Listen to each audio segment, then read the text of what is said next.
Good morning to IIT alumni and others who are joining this fireside chat. Although in India, I don't think we should call it fireside chat, Nandan. We'll call it library chat. Perfect. Library chat with Nandan. I don't think Nandan needs any introduction. All of you know who Nandan is. He's been involved on the commercial side with Infosys. He's been involved with the government in setting up Aadhaar, and he's involved in funding a very large number of startups, as well as a number of NGOs who are in this space. So he has a very unique view on all of this. And so I thought I would just ask him a few questions, and then he will respond, and then we'll take some questions from the audience. So let me start out, Nandan, with, you had a ringside view because you were involved in Aadhaar. And I remember you had a very long-term view when you started with Aadhaar, saying that that was an infrastructure you were setting in place on top of which many things can happen. And I remember you saying that one of the first things that will happen on top of it will be financial, the financial industry. So how has it evolved the way you thought it would evolve? Has it gone as fast as you thought, or in a different direction? Just tell us what you thought then and what you think, and has it moved in that direction? Thanks a lot, Adil. And just thinking that we have known each other now for 45 years or something. So it's quite a long journey we have done. So I think, yes, when we built Aadhaar, we built it as the first layer of what ultimately became the India stack, which was basically a set of interoperable layers. And even when you look at the history of Aadhaar, or UIDAI as it is called officially, it was because the government wanted to improve the delivery of benefits, including cash benefits to people. And therefore, there's always an element of financial inclusion, financial services there. So the first thing, of course, was to get Aadhaar. And today, as you know, 1.27 billion people have a digital ID. It does billions of authentications every month. You can do a KYC with it, which allows you to open a bank account in 2 minutes. So all these are part of that.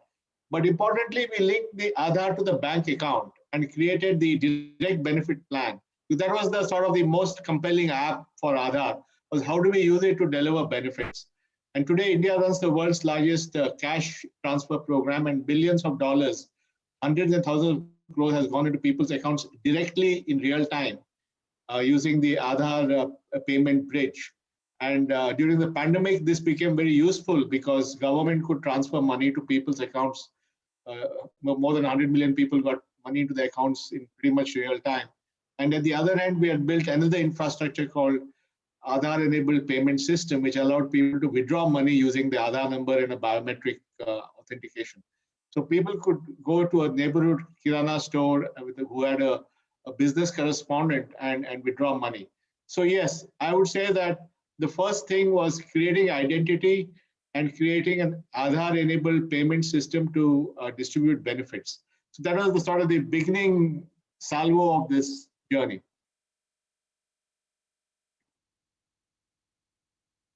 And then, Aadhaar also allowed India, in a sense, to leapfrog many systems, right? And do you think FinTech is an area in which India can leapfrog and we can get to a level that, is leading edge in the world or close to leading edge?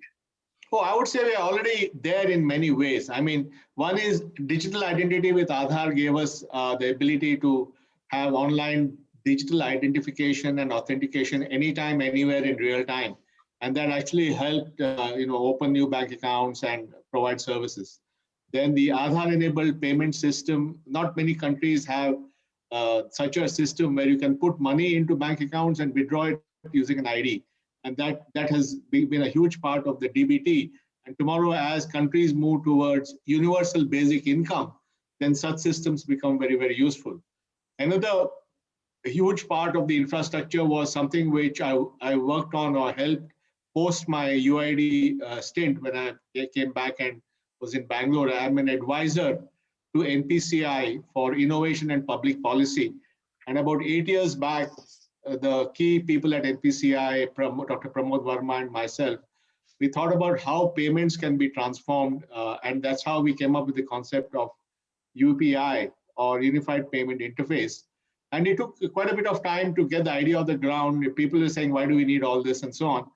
And finally, we launched it in May of 2016.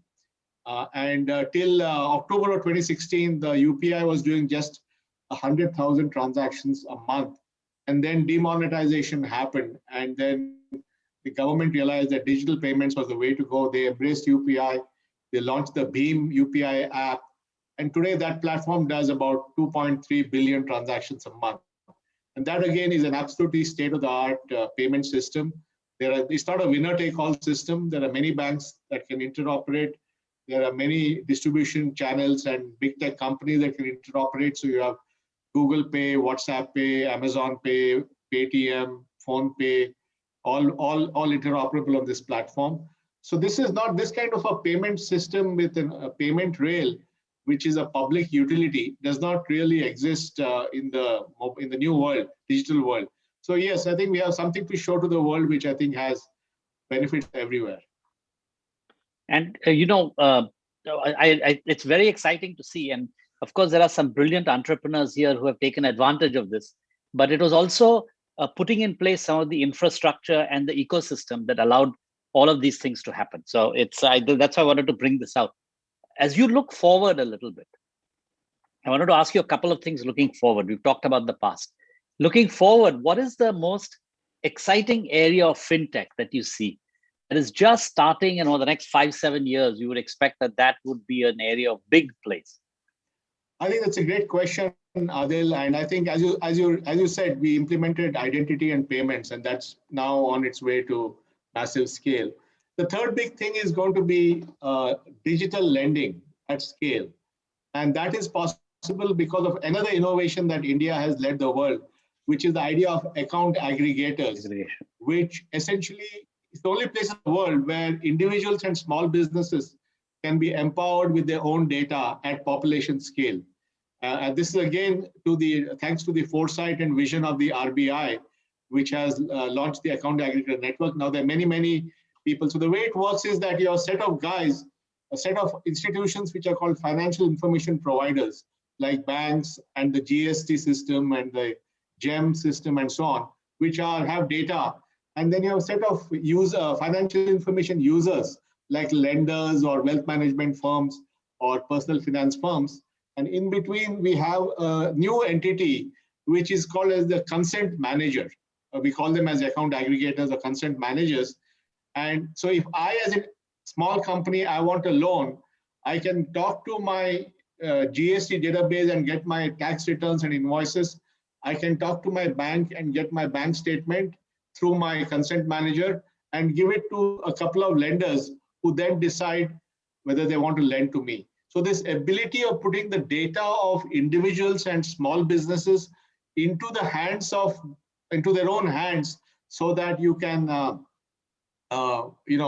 get loans on the best possible terms, is the big innovation. And the fact of the matter, Adil, in India today, credit is expensive and it is meant only for a few people. We need to democratize credit so that everybody, every individual, every business gets access to credit. We have to move from asset-based lending to flow-based lending, which means on the volume of business. And we need to move to data-based decision-making and not person-based decision-making. So all that infrastructure is there, and that is going to be the big wave as we come out of the pandemic. We're going to see a whole new generation of, and of course, even the incumbents will use it very well. So basically, why it's good for the economy is that it'll broad base the people getting loans. So you're democratizing credit. It'll allow smaller volume credit. Credit will be based on your transactions and not on your assets. So newcomers will also get credit. And it will essentially give a big fillip to the economy. And the economy will go from a prepaid economy to a postpaid economy. So I think this is a very important and exciting development and will have massive economic implications for India. So, we've talked, many of these things are possible because of some of the structures that were put in place in India and the regulatory mechanism. And sure. Companies are doing really well in India. Do you see in FinTech, Indian companies becoming global and Indian companies playing a role at the global level? Yes, I think so. I mean, when you look at some of the very successful FinTechs, I mean, Paytm, which is led by a great entrepreneur like Vijay Shekhar Sharma, is worth $17 billion. And they have gone to Japan, as you know, with SoftBank to launch payments. PhonePe, another very successful company, which is now part of the Walmart family, is worth several $billion, and it's entirely possible that they will help in the global rollout of UPI-like payments. Then you have Bharat Pay, which has done a great job in using QR codes, which is approaching a near unicorn valuation. You have Razor Pay, which has done an excellent job of digital aggregation, again a unicorn, or maybe $2 billion valuation. I don't know what they are now. So you are seeing already unicorns and decacorns coming out of fintech, and they will obviously grow in India, and they will take this approach globally. It'll be very exciting. So I was going to ask you, in many other industries, we have seen new technology players basically disrupt the industry completely and become more valuable than the big players in the industry. Of course, a very interesting example of that is that the market cap of Tesla is worth more than General Motors, Toyota, Volkswagen, BMW, etc. Right? Which is, and people will argue whether it's a bubble or not. But it's a very interesting shift in terms of valuation, not in terms of revenue. If you look in or the oil business, for years, Exxon was among the most valuable companies in the world. And today, some of the alternative energy companies are getting more value creation than Exxon is, right? Exxon is no longer the biggest energy company in the world. Reliance was, 1/10 of the size of Exxon, and today, having moved into Geo and others, their valuation is approaching Exxon's. So in the same way, do you see this kind of a real change in sort of the leaders in value creation? And when do you think that is likely to happen? I just want to remind you that in the US, JP Morgan is worth something like 340 billion. In China, the big banks are worth about, close to $500 billion, 400 billion to $500 billion. And in India, of course, HDFC Bank, as we all know, is worth 150 odd billion. So when do you see this kind of a value change in the industry? And is that a 2-year time frame, 5-year time frame, 7-year time frame? No, I think HDFC is a formidable bank, and under the leadership of Aditya Puri, I think they have built an extraordinary franchise. It's probably one of the best banks in the world. So, I think we have to give them that pole position they have. But yes, these fintechs will do well. But remember that we are in a regulated industry. One of the reasons why in China, Alipay and WeChat were able to grow so large is for many, many years, it was they had a complete free hand to build these massive franchises, either through e-commerce or through social WeChat kind of stuff. And now if you know, in China, now they're actually, the regulators are trying to see if they need to do something about it. They stopped the IPO of Ant, and they are basically trying to now insist that these online lending platforms put 30% of the capital in lending. So they're trying to do things there to sort of fix some of the consequences of allowing guys becoming so large. In India, thanks to the fact that we are putting these infrastructures ahead of time, I don't see a winner-take-all happening, in the sense, it's not a situation where 1 or 2 guys will control payments or control lending. But it's going to create many players. All of them are going to have the potential to become very large. But remember also that the incumbents are also very, very smart. I mean, HDFC had done a remarkable job in their digital banking. Kotak Bank has been a leader in digital banking. SBI has that YONO application that is a spectacular success. So in India, because of the fact that the incumbents have also understood the power of technology, they're also going to be very, very capable in this new world. Okay, no, that's terrific. Do you see, is there, as you look at the ecosystem for this to survive, we talked a little bit about government policy, the infrastructure rails. Is there in your mind sufficient capital coming into this? Are there sufficient entrepreneurs in India who can take advantage of this? What else is missing for this to become? I mean, India is already the 3rd largest in fintech startups in the world. What will it take to sustain this momentum from the other parts of the ecosystem? Well, I think fintech and financial service in general has been a very good partnership. I mean, the government has always been big on financial inclusion, digital payments. So the government has led from the front. RBI has been very progressive, whether allowing UPI or account aggregator. They have really been progressive on policy. Creating NPCI by RBI was a masterstroke 10 years back, and it's really created an extraordinary company which is built as a utility. I mean, that company is really spectacular what they have done in 10 years. Then you have VCs who are very supportive of FinTech. I was just on a walk. One of the things I do, Adil, in the pandemic, I do walking meetings in the park, which is a good idea. safe way to do meetings.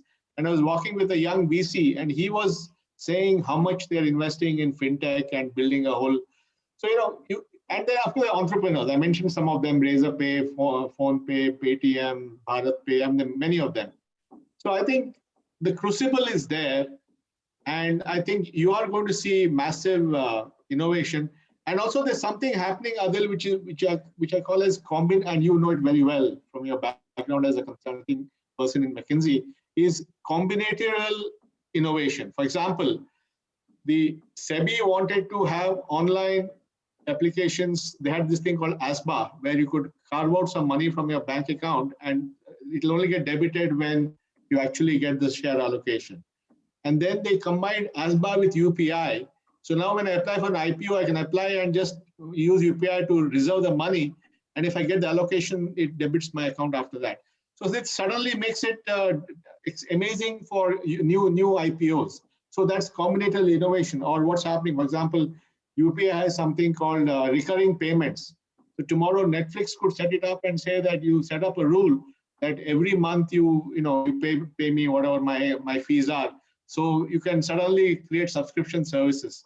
So a lot of the elements of innovation are now there at a modular form, and it will be up to innovators to mix and match them to create new value for clients. Is there, many of the FinTech startups, and in fact, many of the FinTech companies that have done well have often been using lots of different code is available, right? And they're putting it together and creating this, so you don't have to start from scratch. A lot of that code actually is from China.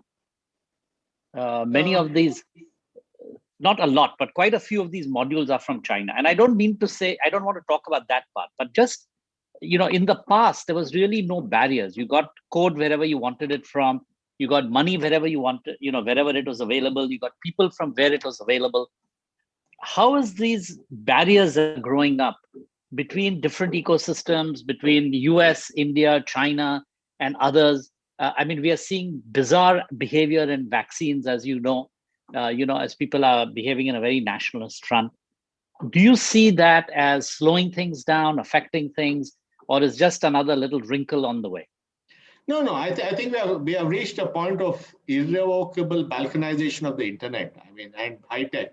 Clearly, if you look at the China-US face-off, and we just saw the meeting in Alaska yesterday or so, I think they're both going to sort of diverge technologically.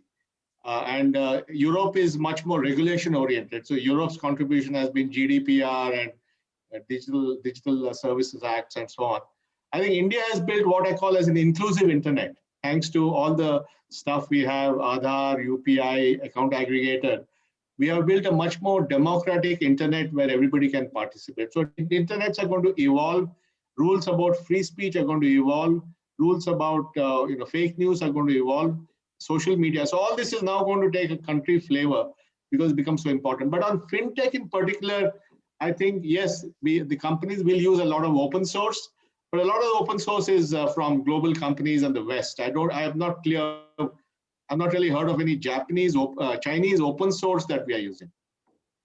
I don't think it's open source. It is actually code that people can buy to do different things. So it's little modules. Okay, possible. But not open source. Yeah, I don't think we can easily build a world-class payments fintech company without that.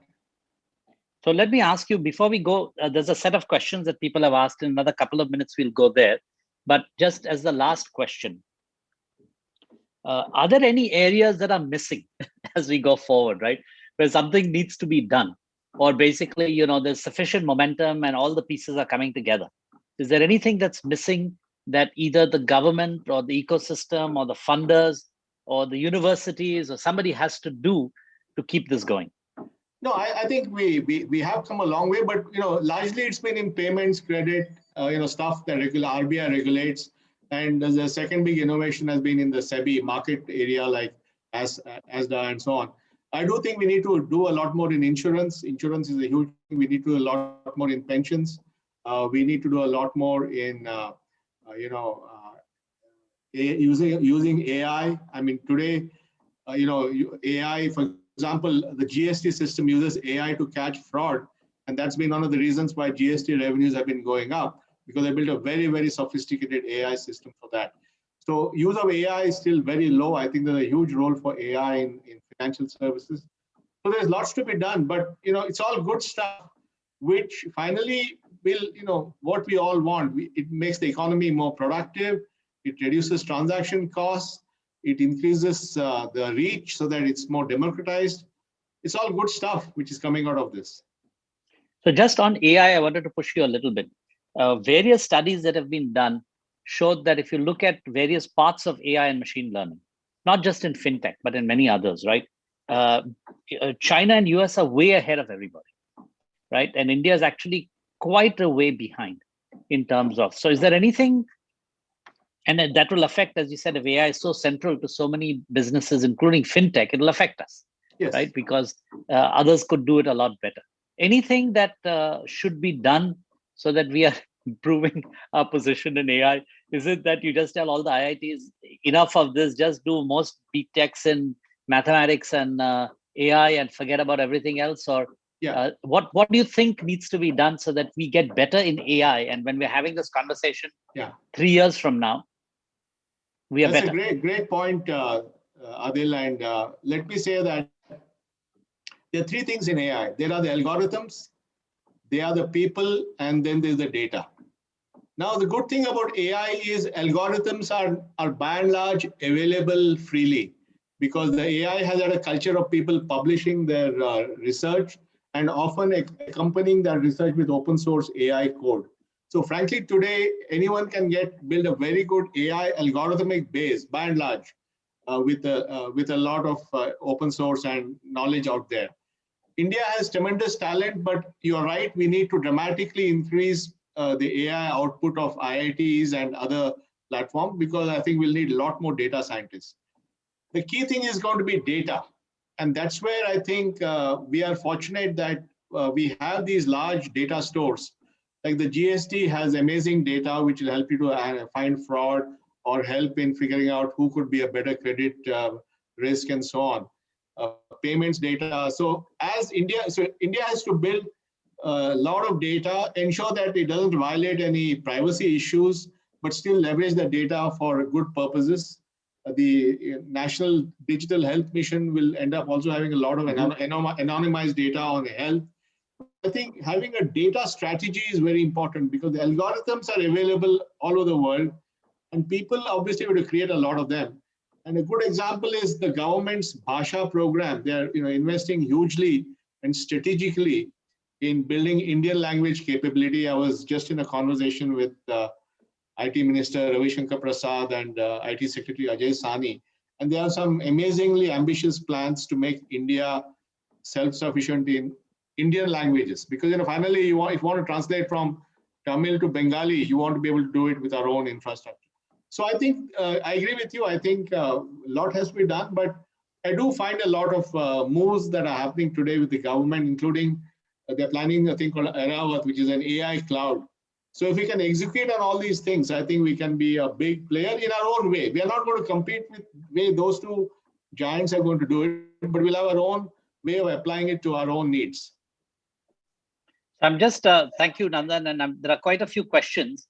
So I'm just going to pick a couple, if that's okay. Sure. And just ask you stuff that we have not talked about so far. So one question is, what's your take on digital currencies like Bitcoins or Pi in India or global markets for short, medium, long-term adoption? I'm sorry, come again, Adil? On digital currencies. Yeah. So I think it's a very interesting question. I think, first of all, I will not be surprised if the government comes out with a digital rupee. The RBI comes out with a digital rupee.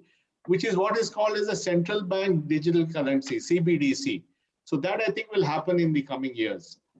Whether the government will allow cryptocurrencies is a different matter, and there are conflicting reports one hears. I personally feel that we should view cryptocurrencies not as a transactional thing, but as an asset class. So just like you own gold or you own foreign exchange, you should be able to own cryptos at least to a certain level. But that, I think there are differing views in the system. I don't know where we are. A lot will depend on how the government views cryptocurrencies and whether they will allow people to own cryptocurrencies at least in limited amounts, or will they completely ban it? And frankly, I don't know where the policy thinking on this at the moment is. Okay. Second, here.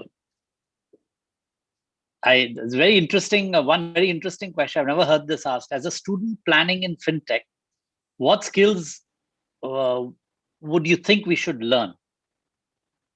I think the skill you need to learn is the ability to keep learning all your life, because the stuff is changing so fast. I mean, Adil, when you and I went to IIT Bombay in the 70s, I don't think either of us had an idea all this was going to happen. But somehow we have stumbled along and tried to make sure that we remain relevant, because we keep trying to learn new things. So I think being curious, learning new things, assimilating ideas, having a strong conceptual framework so that any new skill can fit into your conceptual mental model. I think that's what you should focus on rather than any specific technology, because that'll keep changing. There's a question here on what shape and direction do you think the final draft of the data privacy bill will eventually take? And how do you, so I will just add to that a couple of other questions that have come up. How do you think data privacy across the world will evolve? And will we be following what people are doing in Europe? Will we be creating our own? How will that evolve? Well, I think as you know, there's a data privacy bill currently pending in Parliament. And to be honest, I don't know the current state of that. I know it was in the standing committee and I don't know the plan, so I can't comment on that. I do believe that data privacy will evolve because, the Europe went full hog and implemented GDPR. And now they're beginning to realize that GDPR actually, in some sense, strengthens incumbents as opposed to innovators. So there's this tension between data privacy and creating a competitive market in technology. So I think you will see that the Europe may do something to reinvent the GDPR. So we have to strike a balance between data privacy, personal information versus anonymized information, and how do you ensure that while you give personal data privacy, you also ensure that new companies can come up and you don't just entrench the incumbents. It's something that's going to keep evolving as the amount of data that's right grows like crazy. Yes, Adil. The question here about where do you see cards playing a role in FinTech evolution? Well, I think cards are one more payment system. I mean, I think globally cards have been the standard. And now we are seeing things like tap and pay, contactless cards, all kinds of things. So I think we're going to have a very diverse ecosystem. There'll be card payments, there'll be debit cards, there'll be credit cards, there'll be UPI, there'll be QR codes. I think it's good to have diversity and innovation so that everyone tries to improve their offering. Finally, the consumer is going to make the decision that he will use the one which is the most convenient, most efficient, and the cheapest. Do you foresee a barter system of payment coming into India? Well, I mean, there's been, well, I don't know whether you can do it at scale. I mean, no, it may happen, but it may happen in pockets. But I think at scale, you need some kind of currency, be it paper currency, digital rupee, or crypto. You need something as a means of exchange, value exchange. Okay. What are some good companies which are democratizing credit? The banks still struggle to meet the priority sector lending limit requirements. And will FinTech step into that? Well, you see, I cannot predict the final shape of the market, but what is happening now is important to understand the fundamental difference in the way credit will evolve in India compared to, say, China. In China, what happened was two big companies companies had all the consumers with them, right? So you had one company that was basically focused on e-commerce, and they provided payment support for e-commerce that led to them having data on the consumer buying patterns of people. And the other company used the WeChat, we used the social kind of stuff to create a base. So when they went into lending, they became originating companies. So they would originate loans, and then they would give those loans behind to banks who actually gave the loan. And they didn't put their capital into the loan. They were just pass-through mechanisms. And that's one of the reasons why I think the Chinese are trying to now bring some constraints, because what happened, Adil, if you remember the global financial crisis, when you have a loan origination system where the originator is incentivized to get more loans, and the impact of the loans and their non-performing assets goes on to somebody else, then you're creating a incentive issue. You create a systemic risk, right? Systemic risk. The good thing in India is the middleman is not going to be giving the loan. The loan is going to be given by the lender to the company using the company's data. This is actually quite a remarkable thing. And I think, again, this architecture is very new in the world, so people are still putting their hands around it. I believe some of the existing players will do extremely well. I think, as usual, the banks like HDFC, Kotak, SBI, ICICI, Axis, all these guys will do extremely well. People who are very good at, NBFCs like Bajaj Finance will do well. The newer startups will do well, whether it's PhonePe or Paytm or Razorpay or all these guys. There are many very specific neobanks coming now, which are going to be on top of all this infrastructure. So, it's a very exciting, very diverse thing, and it's very difficult to predict who will come out of this and become leaders. I think there's a question here about, do you foresee tokenization of land and various other assets? Well, India has been trying for a long time to create a digital platform for land. But that's, land is more different. When people said, why don't you repeat Aadhaar in land? I said, I'm done. I'm going home now. So because land is, of course, land, first of all, is a very complex thing. It's owned by a lot of people. There's Benami land, this land, all that. Second, the land records in the country have very different systems, the British system, Zamindari system, and so on. Thirdly, land is a state subject. So it's not like you can do a national system. So I think we are away, but it may happen in pockets, but large scale tokenization of land has some structural issues which make it difficult in India. Do we have, Devesh, do we have a few more minutes? Well, they haven't told us to stop, so we can keep going. Do you see, the accelerating digitization, even though we have broadband in 98% of the country and acceptance by a very large number of people for digital forms of communication, payments, etc. Whenever something new comes out, there's a set of people who get left behind, even though they have that. And so what can we do to ensure that we get to 100%, right? And that, in fact, that digitization of FinTech and everything else, you wanted it to democratize, but yes, is there a risk that it would actually create more inequality?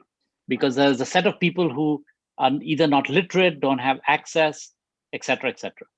No, that's a great point, Adil. And I think the pandemic has shown the dramatic divergence of people like us who are able to do our work sitting at home on a VC, and people who had proximity jobs, like people working in restaurants or airlines or hotels, who were out of work for many months.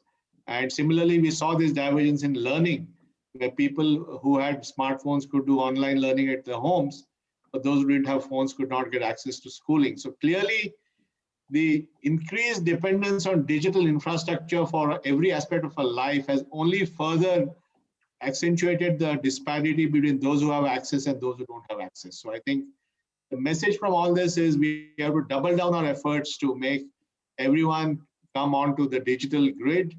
I think, our common friend Mukesh Ambani has done an amazing job with Jio and really made accessible mobile 4G connectivity to the country. We need to complement that with more fiber. We need to have more Wi-Fi hotspots. We need to lower the cost of smartphones. Again, I know that Mukesh Bhai is looking at that. So I think we need to do everything we can to get technology out there. And also it's also, if you remember the old line from Sam Pitroda's days, it was not about telephone density, but telephone accessibility. And that's why the public call offices were there. You didn't need to own the phone, but you could go to a PCO and make a phone call.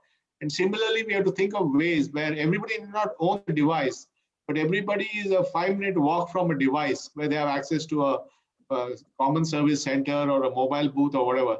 So we have to think many, many different ways, but I absolutely agree with you. The pandemic has shown that digital connectivity and access is a fundamental requirement for progressing our people. And as you said, on the other side, there's a whole literacy issue, and we need to do that. There again, I think that's why the voice interactions, speech recognition, Indian language is so important, because you want a guy sitting in Bihar to be able to speak, in Bhojpuri and give an instruction to his phone. He doesn't have to key it in. So I think a lot of this is about absolutely you're on the right track, and I think that should be the focus of both government as well as progressive business leaders. Great. So I think given the time, I'm not going to take any questions, but Nandan, I'm going to give you a chance to have the last word. And there's a lot of people who have strong technology backgrounds, that's why, and strong interest in finance, listening in onto this. I think all of them, or a very large proportion of them, have visions of creating the next unicorn or the next decacorn, right? This is an area that is wide open. Not everyone can start a bank, but almost everyone can start a FinTech company of some sort.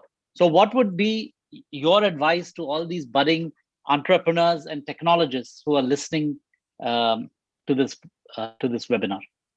Well, first advice is that India is a very, very exciting place for FinTech. India has, in the last decade, put in place really world-class rails for payments, for data empowerment, for lending, all these things. And therefore, now the next decade, the challenge is to build on this infrastructure and innovate and create offerings to consumers and businesses that actually give them a lot of benefit. So there's a huge opportunity there.